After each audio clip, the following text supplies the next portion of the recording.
பெரியார் பெரியார்னாலே கடவுள் மறுப்பு கொள்கை மட்டும்தான் ஒரு சிலர் இங்க அப்படி ஒரு பிம்பத்தை கட்டமைச்சிட்டாங்க. நாங்க யாரோட கடவுள் நம்பிக்கையும் எப்பவும் உதாசனப்படுத்தவே மாட்டோம். அதே சமயத்துல எங்களுக்கும் கடவுள் நம்பிக்கை உண்டுங்கிறதையும் தெளிவா இப்பவே அறிவிக்கிறோம். சர்வ மத பாதுகாப்புக்கும் சமய நம்பிக்கைகளுக்கும் அரணா இருக்கிறது தான் எங்களோட சமரசமற்ற அடிப்படையான ஆழமான நிலைப்பாடு. பெண் விடுதலை, பெண் கல்வி, பெண்கள் முன்னேற்றம், சமுதாய சீர்திருத்தம், சமூக நீதி போன்ற கொள்கைகளை முன்னெடுத்து சென்ற காரணத்துக்காகவே தந்தை பெரியார் எங்களோட அரசியல் வழிகாட்டி மற்றும் கொள்கை தலைவராக ஏற்க முடிவு செஞ்சோம். எங்களோட அடுத்த கொள்கை தலைவர் பெருந்தலைவர் காமராஜர். கல்விக்காகவும் தொழில் வளர்ச்சிக்காகவும் அந்த காலத்திலேயே யோசிச்ச உத்தமர் காமராஜர். மதச்சார்பின்மையை இந்த மண்ணில ஆழமா விதைச்சதுல அவருக்கும் பெரிய பங்கு உண்டு.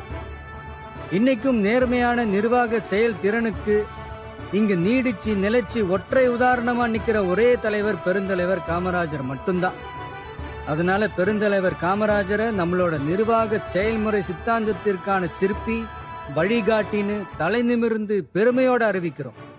நமது அடுத்த கொள்கை தலைவர் இந்திய துணைக்கண்டத்தின் அரசியல் சாசனத்தை ஆக்கி காட்டிய சட்ட மேதை அண்ணல் அம்பேத்கர். சமூக நீதி, சமநீதி, சமவாய்ப்பு, வகுப்புவாரி பிரதிநிதித்துவம், இது எல்லாத்தையும் தன்னோட மூளையிலையும் செயல்லையும் சுமந்து நின்ன அவரை எங்களோட கொள்கை மற்றும் வழிகாட்டி தலைவராய் ஏற்பதை இன்முகத்தோடும் இருமாப்போடும்